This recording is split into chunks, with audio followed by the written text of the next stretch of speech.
Thank you, Mr. Secretary General, Your Excellencies, ladies and gentlemen, and distinguished guests. I am honored to be here today.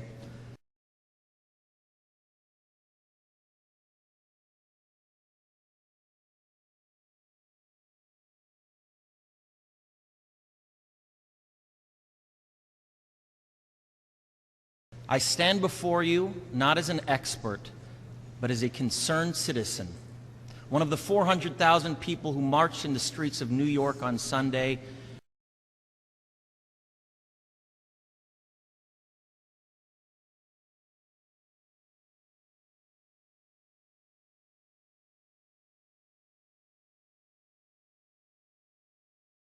and the billions of others around the world who want to solve our climate crisis.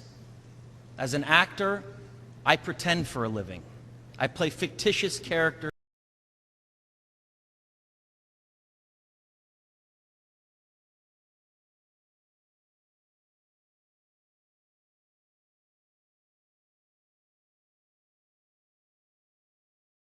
often solving fictitious problems. I believe that mankind has looked at climate change in that same way, as if it were a fiction.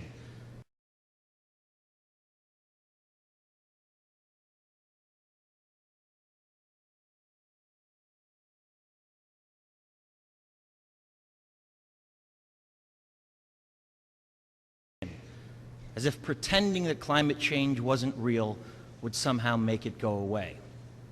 But I think we all know better than that now.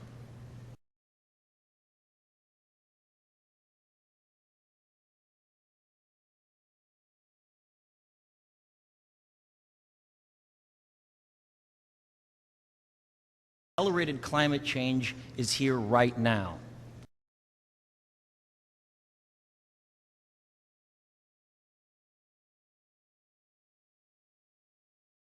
Droughts are intensifying, our oceans are acidifying, with methane plumes rising up from the ocean floor.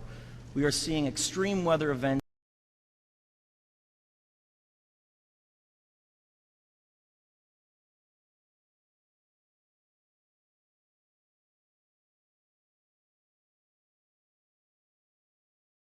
and the West Antarctic and Greenland ice sheets melting at unprecedented rates, decades ahead of scientific projections.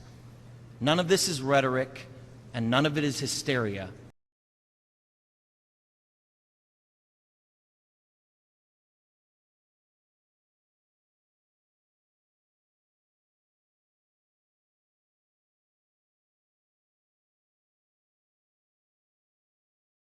It is fact.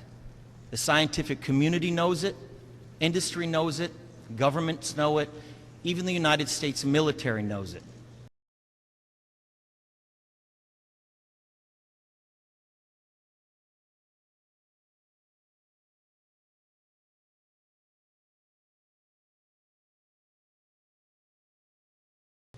The chief of the U.S. Navy's Pacific Command, Admiral Samuel Locklear, recently said that climate change is our single greatest security threat.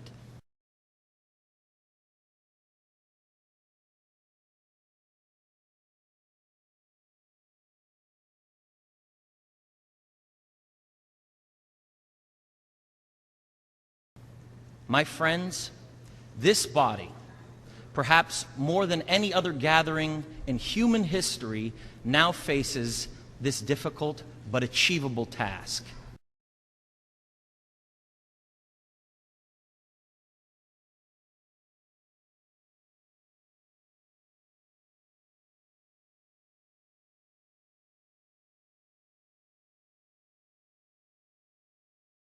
You can make history, or you will be vilified by it. To be clear, this is not about just telling people to change their light bulbs or to buy a hybrid car.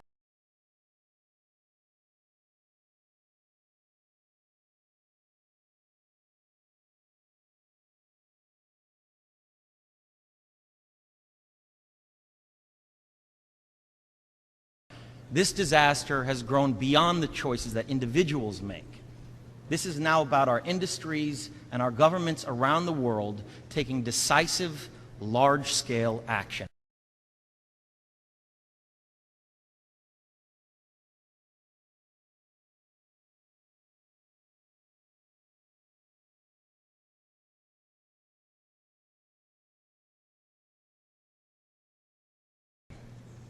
Now must be our moment for action.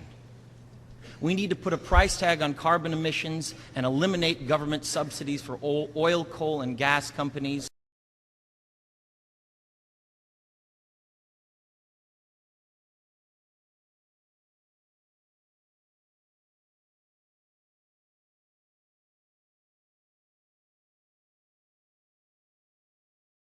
We need to end the free ride that industrial polluters have been given in the name of a free market economy.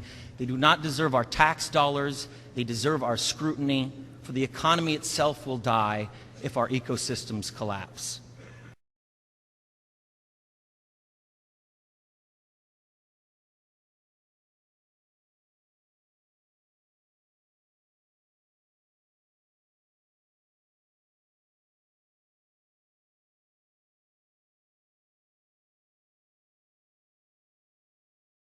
The good news is that renewable energy is not only achievable, but good economic policy.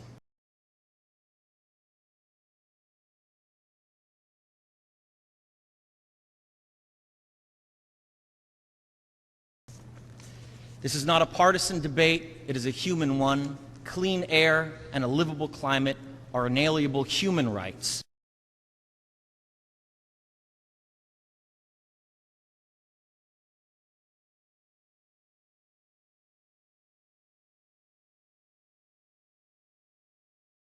And solving this crisis is not a question of politics, it is a question of our own survival.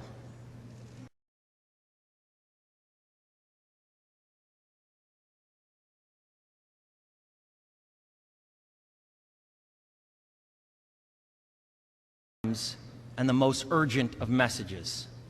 Honored delegates, leaders of the world, I pretend for a living, but you do not.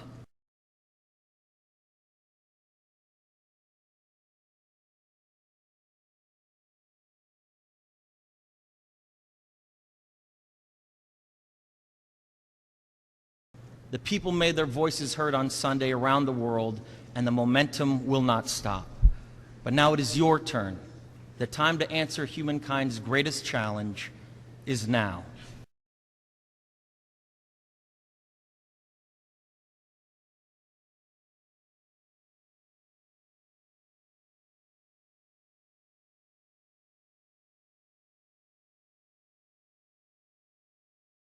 We beg of you to face it with courage and honesty. Thank you.